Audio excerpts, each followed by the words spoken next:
Hey, this is Scott. So, welcome back.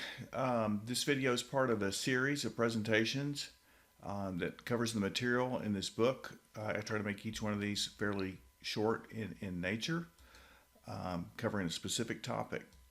So, let's look at where we are. So, this is why people don't get it, why they don't get strategy and execution in their analytics projects. So, why people don't get it? If execution is so important, why is it so neglected? Organizations that are continually executing are oblivious to what's happening. It's kind of like breathing. You don't really notice it, it doesn't seem important unless it stops. For organizations that are not executing, they know that something is missing when decisions aren't made or followed through and when commitments don't get met. They search and struggle for answers. They compare results to companies known to deliver on their commitments, looking for the answers in the organizational structure or processes or training. However, they rarely apprehend the underlying lesson because execution hasn't been recognized or taught as a discipline. They literally don't know what they're looking for. So, execution is the stuff a leader delegates, right? That's the reason that they have people, right? So they don't have to get involved in the details. Or do great CEOs achieve their glory through execution? In fact, they do. And there underlies the great myth, the grand illusion. Leaders that believe they have arrived and no longer need the intellectual engagement with the organization suffer and the organization dies.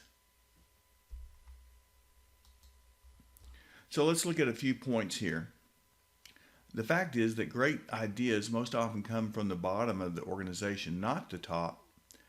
People that are closest to the customer know better what the customer wants than the executive leadership team. This is a critical idea that must be incorporated in your AI and analytics program. The people in service or manufacturing operations know what the bottlenecks are, and they have the ideas on how to improve efficiency. They're the idea generators.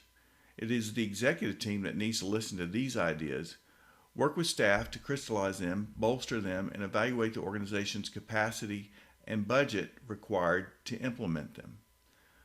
Leaders need to get the right people and resources engaged, provide the structure to make sure that there is a consistent tracking of trajectory to target, and correct where needed to drive results, simply the ability to execute.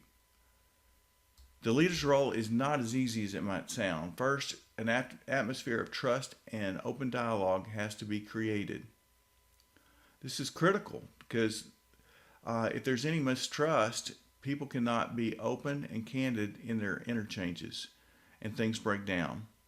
All you get is nods and ahums that go nowhere. And then the intellectual challenge of execution, which involves getting to the heart of an issue through persistent constructive probing. Suppose that a manager presents a plan to make up a revenue gap in a quarterly review. The company has missed their numbers, but the manager assures leadership that they can make up the gap with an increase in sales over the next 2 quarters, even though the market is flat. In their budget reviews, most leaders would accept a number without any debate or discussion. However, in a results-based company quarterly review, the leader will want to know if the goal is realistic. Fine, the manager will say, but where will the increase come from? What products will generate the growth? Who will buy them? And what pitch are we going to deliver to those customers? What will our competitors' reaction be? What will our milestones be? If the leader has any doubts about the organization's capacity to execute, they may drill down even further. Are the right people in charge of getting it done? They may ask. And then, is their accountability clear? Whose collaboration will be required? And how will they be motivated to collaborate? Will the reward system motivate them to a common objective? In other words, the leader doesn't just sign off on a plan, they want an explanation. And they want to drill down until the answers are clear. The leadership will elicit open conversation from others in the room. They'll bring everyone's viewpoint out into the open, and they will sense the reality of the situation and the degree of buy-in from the managers and others. The managers and people in the room have an opportunity to learn from this leader. In addition, the leader has an opportunity to learn from the people in the room. It's learning in real time. It is a way to make better decisions and accountability. If the room agrees to the plan, that manager is on the hook and not only accountable to the leader, but everyone present. Okay. So a little vignette about trust. So the default leadership position should be trust. Leadership is about trusting people, assuming that they're going to do the right thing, and at the same time knowing that people are flawed. They will disappoint at times. The default position should be trust. You know, there are multiple reasons for failure. One might be that a person is untrustworthy and they should not be trusted again. Another is incompetence. If this is the case, are they trainable? Can you help them get past their gaps? If you can, that employee often becomes the most loyal, most reliable employee that you can have. A third reason for failure is temporary lapse. People do have life events that perturb their performance.